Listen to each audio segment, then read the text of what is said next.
Today we're in a community centre in Glodick in Oldham, and I'm joined by my esteemed guest Shaykh Bilal Brown. Assalamu alaikum. Wa alaikum salam wa rahmatullah. Imam Adam, how are you? Alhamdulillah, very well, thank you. And yourself? I'm fine, alhamdulillah. So I've walked into this centre and I'm wondering what is it?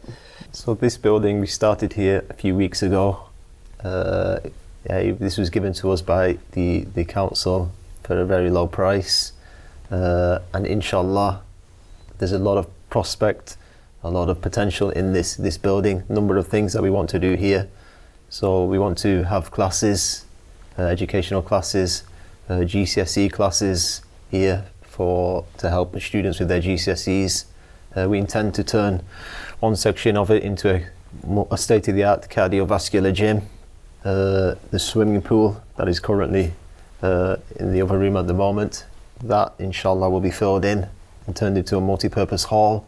The boiler room, we intend to change that into a youth club, which will be open for the entire community. Also to build a cafe as well. So there are many things and many things that we want to do here, inshallah ta'ala. So I believe you've only very recently started operating in this centre? Yeah, we just started a few weeks ago in this centre. And you say your ambitions and your dreams and your vision is to serve everybody in Oldham? Everybody, inshallah. Inshallah, there'll be a youth club here as well for the youth. They can come and attend. Hopefully we'll have an IT room. So there's many things that we want to do here. There's great potential. Why do you feel that there's a need to say that you want to serve everybody in the community? I think that it's something that Muslims, we've been neglecting for a long time, ever since Muslims have even come to the UK. Instead of taking from the community, we need to give something back. So we need to have something that is a positive influence in the community, so we can engage with the wider community, spread that benefit to others. This is what the Prophet Muhammad ﷺ told us to do, and this is what our religion teaches us to do. I mean, it's especially important in a place like Oldham, because unfortunately Oldham has this reputation for these community tensions, shall we say. Yes. How can this centre play a positive role? In 2001 we had the race riots in Oldham. That was really a sour point between Muslims, non-Muslims, Asians and whites in the town of Oldham. Ever since then things have improved vastly though, and the atmosphere is a lot better since that time of the riots in 2001.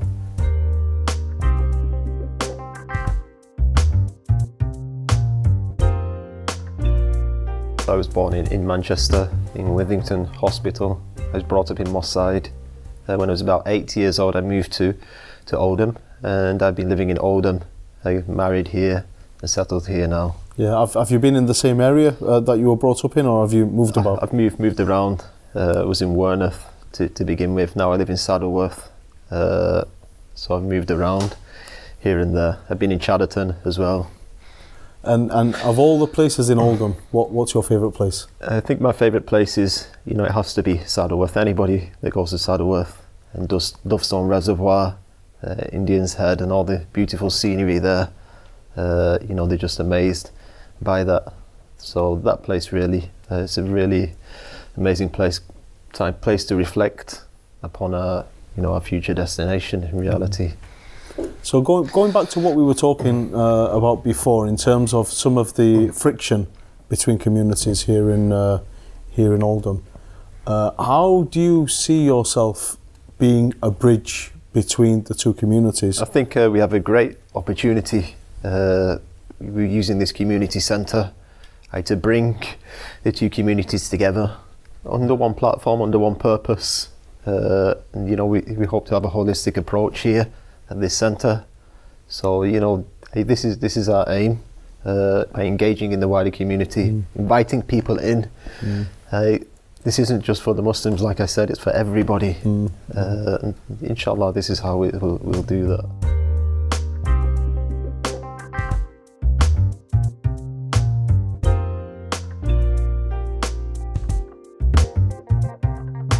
One of the key things is engaging with younger people, isn't it? Exactly. This is where most people struggle. Absolutely. Engaging with young people. So, Absolutely. So how do you find engaging with them, and how can you bring them closer together? Yes, I don't, feel that I'm very old myself, so maybe it's easier for me than other imams to engage with younger people.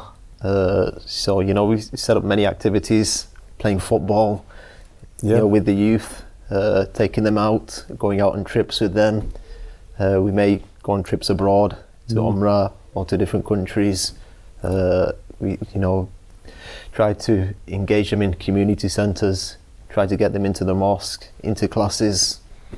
So coming back to the football, what might seem like just a small initiative with not much more benefit than fitness, are there any other benefits of taking a group of young Muslims out and playing football with them? What could they possibly benefit? There are great benefits. When I was young, we were playing every single day, and this was something that occupied our time. Many of our youth, they're out there, they don't have anything to do, they may be unemployed, they may be dealing drugs, they may be involved in crime. This is one of the ways of keeping them engaged in something positive, something that's beneficial for their health, for their mind. It keeps them engaged, it gives them something to do. A lot of our youth now, they just sat at home tapping buttons on a pad. This is causing an obesity epidemic as well in the UK. So it's engaging them, getting them out of that environment. And when they see, an imam, a leader of the community, a scholar, he's engaging, playing as well. Then it just breaks down those barriers. I believe you're quite active on social media. On social media, yes, as well. I'm engaged. I'm on Facebook, Twitter, Snapchat, Instagram. I try to engage on social media as well as much as possible. And how do you use social media? How does it help you in the work what you do, and where are the limits? I think it has to be used positively, like anything in life. It could be used in a positive way or a negative way. A knife can be used to kill somebody. It can be used to cut butter as well. But if somebody is engaged in that social media, if somebody has fallen into a pit, and he's crying out for help, are you just going to walk past and say, I can't go in there, I don't want to get my clothes dirty? Or are you going to climb into the pit and help him out? So this is what we're doing here.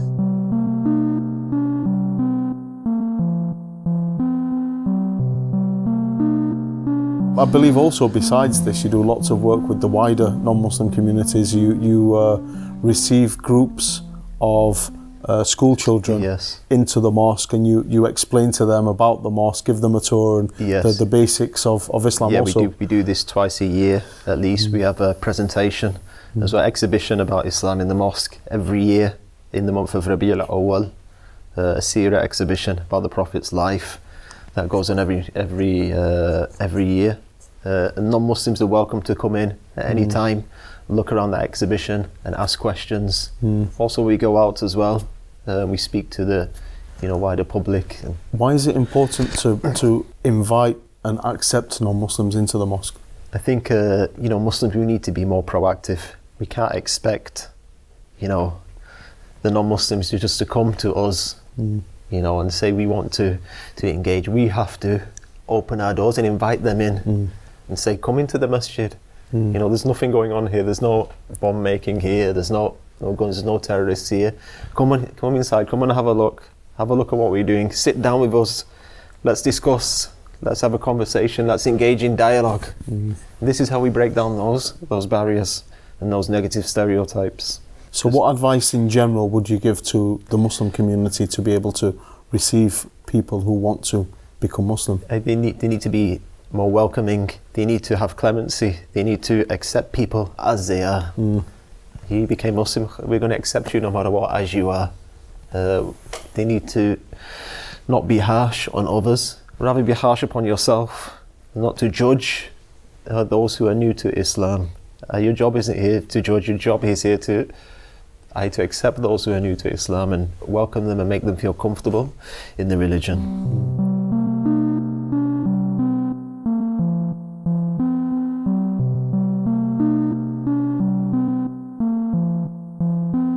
Of all the different challenges which Muslim communities in our country face, and across Europe to some extent. Are there any things which you consider to be keys for the way forward in our development? Are there any particular themes or visions which you have? What is the biggest gripe of non-Muslims here in the UK about the Muslims? The biggest thing is that they're not engaging with us. This is what you hear, the insular, they're not engaging with the wider community. They're only here for their own benefit. So I believe this is something that is fundamental now for Muslims. We're at a crucial moment in time where Muslims who are under the microscope, we have to start spreading benefit to our wider community. We have to start engaging. We have to start being seen as positive role models in our communities. This is absolutely fundamental for Muslims now. Shaykh Bilal Brown, thank you so much for your time and showing us around the centre. Keep up the fantastic work you're in. No problem. Wish you all the best. It's been an honour. Allah bless you. Assalamu alaikum.